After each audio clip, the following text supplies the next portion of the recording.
of course, the poet himself is here with us, JJ Bola. Thank you very much indeed for joining us. Thank you. When I looked at your book there, very interesting, very colourful, but a hard read to absorb. But then watching you delivering it, I could see that clearly the fluidity was brilliant. I mean, it came across really well. Tell us about it and what inspired it. What inspired it essentially is my passion for the human story, and that comes from my own experiences. My family are originally from Congo, Kinshasa, and we came to the UK as refugees. And as we are aware, there's a lot of stigmatization about refugees, particularly in the mainstream media.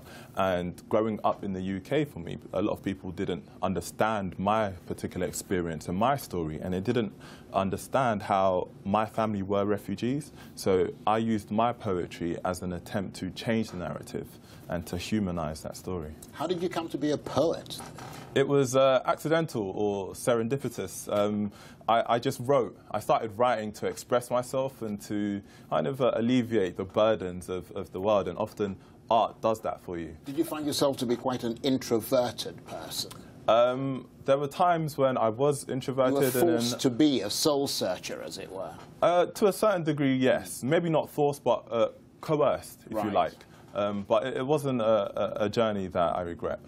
Now, lots of people who are, you know, probably your age, younger, a little bit older, perhaps, would probably choose to go down the route of rap and music as a way of expressing themselves, but you chose poetry. Yes.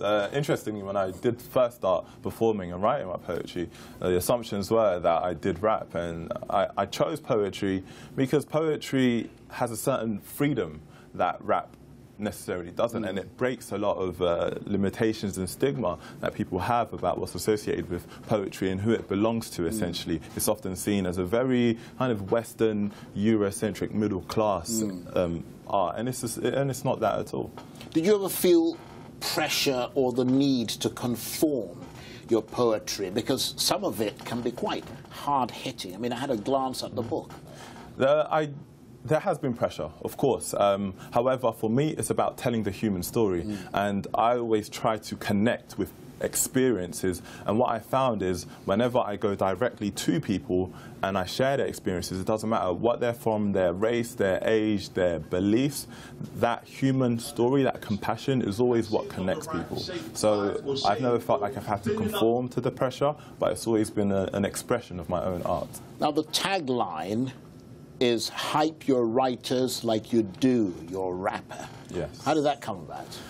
Well, that came about essentially from my love of hip-hop. Although I didn't choose to necessarily become a rapper, I do love hip-hop, I do love rap. I grew up listening to a lot of it. And what I found is often there's a lot of glorification about rap and albums and so on. I was like, what about if we had that same passion for books? How would that how would that influence young people? You know, the young people that I work with, when I tell them about literature and what they could be inspired by reading, often they feel like reading is a burden. And I remember what that felt like for me growing up. And it's just about challenging the way people think about the different arts. So maybe if we started hyping our writers as we do our rappers, maybe it would change the perspective that we have and the way we see the world. Very interesting. Now, your latest collection of work, Word, which you brought in here, by the way, and which is what you were reading there, that was released this week. Yes.